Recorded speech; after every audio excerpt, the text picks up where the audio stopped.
AI तंत्रज्ञानाद्वारे ऊस शेतीमध्ये क्रांती घडवून आणणाऱ्या कृषी विज्ञान केंद्र बारामती या ठिकाणी आज ऑटोफार्मची टीम आलेली आहे। आज आपली टीम इथे आपलं कॅनसेन्स नावाचं सेन्सर बसवण्यासाठी आलेली आहे। AI टेक्नॉलॉजीमध्ये काय असतं तर जितकी आपण माहिती देऊ त्यानुसार आधारित AI हे तंत्रज्ञान आपल्याला काय करायचं काय नाही करायचं हे सांगतं। तर त्याच्यासाठीच आपल्याला जी माहिती लागते जसं की पानाचा ओलावा काय आहे, मातीची आर्द्रता किती आहे, मातीचं तापमान किती आहे, हे सगळं मोजणारा ऑटोफार्मचा एक कॅनसेन्स नावाचा सेन्सर आपण आता इथे बसवत आहोत।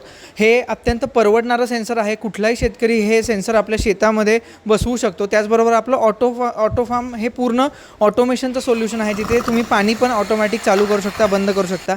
तर आता हे सेन्सर बसवण्यासाठी सर्वात आधी आपण एक पोल घेतला आहे, त्याच्यामध्ये वायर पास केलेली आहे। ही वायर पास केल्यानंतर तिला जमिनीच्या आतमध्ये म्हणजे त्याचे रूट लेवलला ते जे सेन्सरचे प्रोब असतात ते आपण खाली लावलेले आहेत आणि वरती हा सेन्सर शेतामध्ये उभा केलेला आहे। ह्या सेन्सरला स्वतःचं सोलार पॅनल असतं, बॅटरी असते, ज्याच्यामुळे तुम्हाला शेतामध्ये कुठली लाईट वगैरे पोहोचवायची गरज नाही। हा सेन्सर तुम्हाला ऑटोफार्म या मोबाईल ॲप्लिकेशनमध्ये आपल्या शेतातील 6 वेगवेगळ्या मायक्रोक्लायमॅटिक कंडिशनची पूर्ण माहिती देतो आणि त्याद्वारे आपण आपल्या शेताचं पाणी नियोजन अत्यंत योग्य प्रकारे करू शकता। तर आजच ऑटोफार्मला संपर्क करा आणि ऑटोफार्मची सिस्टीम आपल्या शेतात लावा आणि आपणही व्हा स्मार्ट शेतकरी।